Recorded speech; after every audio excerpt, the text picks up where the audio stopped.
இது வந்து வட்லாப்பம் வித் காட்டாங்கல். Watalappam is excellent. தேங்க்யூ. மேல என்ன போட்டிருக்கீங்க? கலாக்கா. இதை சொல்லவே இல்லை, லாஸ்ட்ல தான் சொல்றான். முட்டை மாலை 2.0 இவங்க 2 பேரும் சேர்ந்தாலே இவங்க பண்ற அட்ராசிட்டிக்கு அளவே இருக்காது. டிசிடிசியில் வாகீசன் செஞ்ச வட்லாப்பம் வித் காட்டாங்கல் எப்படி செய்யலான்றதை பார்த்துடலாம். அதுக்கு தேங்காவை அரைச்சி முதல்ல பால் எடுத்து வச்சுக்கணும். அடுத்து 1/4 கப் வெல்லத்தில் பட்டை, கிராம்பு, ஏலக்காய், 1/4 கப் தண்ணி ஊற்றி நல்லா கொதிச்சதும் நம்ம ஏற்கனவே ரெடி பண்ணி வச்சுருந்த தேங்காய் பாலில் வடிகட்டி ஊற்றிடணும். நல்லா மிக்ஸ் கொடுத்து அதை ஓரமாக வச்சுட்டு அடுத்ததாக ஒரு பவுலில் 2 முட்டையை உடச்சி ஊற்றி நல்லா பீட் பண்ணிவிட்டு நம்ம ரெடி பண்ணி வச்சுருந்த தேங்காய் பாலையும் சேர்த்து நல்லா ஒரு மிக்ஸ் கொடுத்துட்டு நெய் தடவுன பாத்திரத்தில் ஊற்றி ஒரு 15 நிமிஷம் ஸ்டீம் பண்ணி எடுக்கணும்.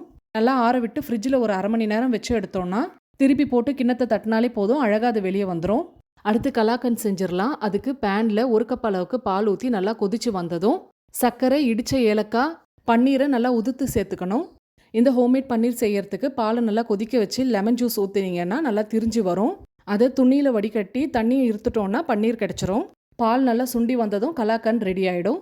அதை வட்லாப்பம் மேலே வச்சு கார்னிஷிங்க்கு கொஞ்சம் நட்ஸ் வச்சிட்டோன்னா செம சாஃப்டான வட்லாப்பம் வித் காட்டாங்கல் ரெடி.